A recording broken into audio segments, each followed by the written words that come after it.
Creative control means a lot of things, but I guess it just means being in control of what the narrative is and what the perspective is of whatever you're putting out there.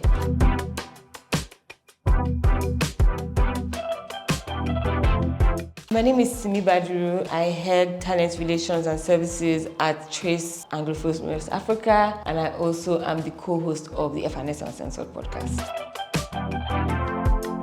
Since I've been in school, I want to say A levels, I did a bunch of internships. I would come back home, intern at media houses, Pulse, culture custodian, the likes, and I just always knew that I liked music and I wanted to work in music. I wasn't necessarily sure how, and so I just did those internships until I eventually graduated. Moved back to Nigeria in 2019, and then my first job was an A&R at Universal. So I did that for a bit. Then I went into PR, so I did PR for brands like Mattel, Shivers, Bet King, AfriLabs, a wide range, AudioMac, and then I did that for about 2 years. Now I'm at Trace. My two main talents at the time were Alpha P and Tomio. We worked on the Alpha P project, King of the Wolves. Universal was very interesting because it was my first time working in corporate entertainment Nigerian space in Nigeria. I learned a few things. I just learned how to move and how not to move in this industry. But yeah, the entertainment industry is a lot of smokes and mirrors. I feel the earlier you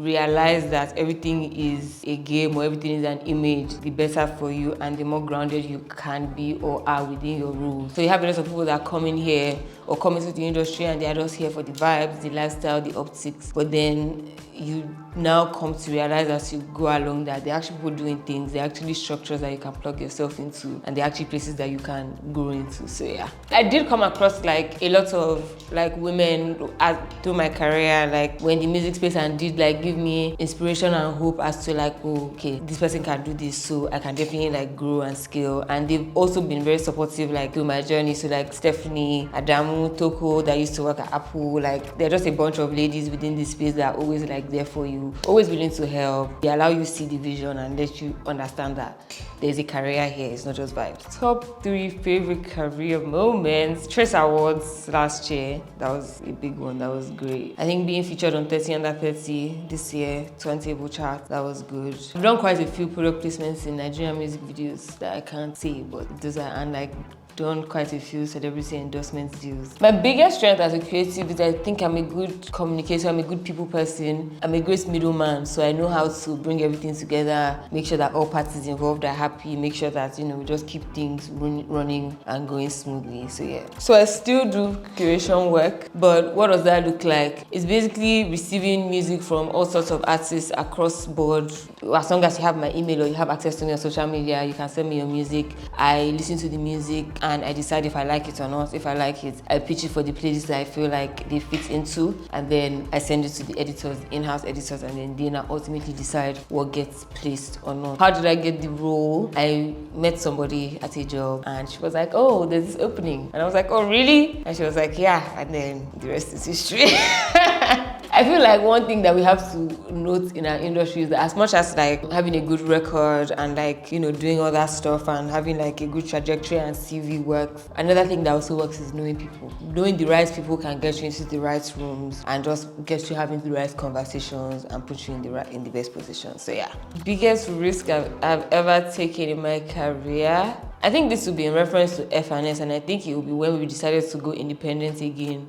We were signed to a podcast network at some point, and then we were okay, we don't want to do this anymore. They held our content hostage for a while, eventually got it out, but us fully finally deciding to go fully independent and having full control of our production was a huge risk, but a risk that was worth it. We all want Afrobeats to be global. We want our celebrities and our music to get recognition, but I think the issue here is that there is no balance, right? So everybody cannot be Davido, Wizkid, and Burna Boy, or Tiwa Savage that is going around the world and charging thousands of dollars to perform at shows. Neither can you be Davido, Wizkid, or Burna Boy and come to B&B in Lagos and be charging us 20 to 40 million per show. It doesn't make sense. First of all, there's oversaturation in the market. There are too many artists. Everybody's an artist and there are lots of good artists, so it's difficult to stand out. Secondly, artists are pricing themselves out of market. So if I want to do a show today now, I'd rather book 3 DJs than book 3 artists, because the artists are going to tell me 20 million for 20 minutes when my DJ is going to come and give me a 2-hour set and take maybe 1.5 million, and everybody has a good night, and you get 3 DJs and you have a lit night, you have drinks and you move. So I just think that artists need to be more introspective on what they are doing. Like, because you had one good year does not mean that your fee is 10 million to perform for 20 minutes. Like, you have one song you're going to perform. So my price is my price. You can use that excuse for a Davido, a Whiskey, a Burna, a Tiwa Savage. You can tell me that and I can be like, okay, cool, your price is your price. If Whiskey tells me that it's 50 million for him to show up for a show in Lagos, I'm not going to argue with that. If this is your breakout year, you have one EP and one single that went viral, like, I'm so sorry. That does not make any sense, and that's what artists are doing. You have one big song and then you take it and run with it and think that, but because everybody is singing a particular line of a song, then that means that you're worth 20 million. No, nobody's gonna book you, and that's why artists don't have shows. I just feel like we don't give home enough attention because we're too quick to go outside. Once somebody has one single, is, oh,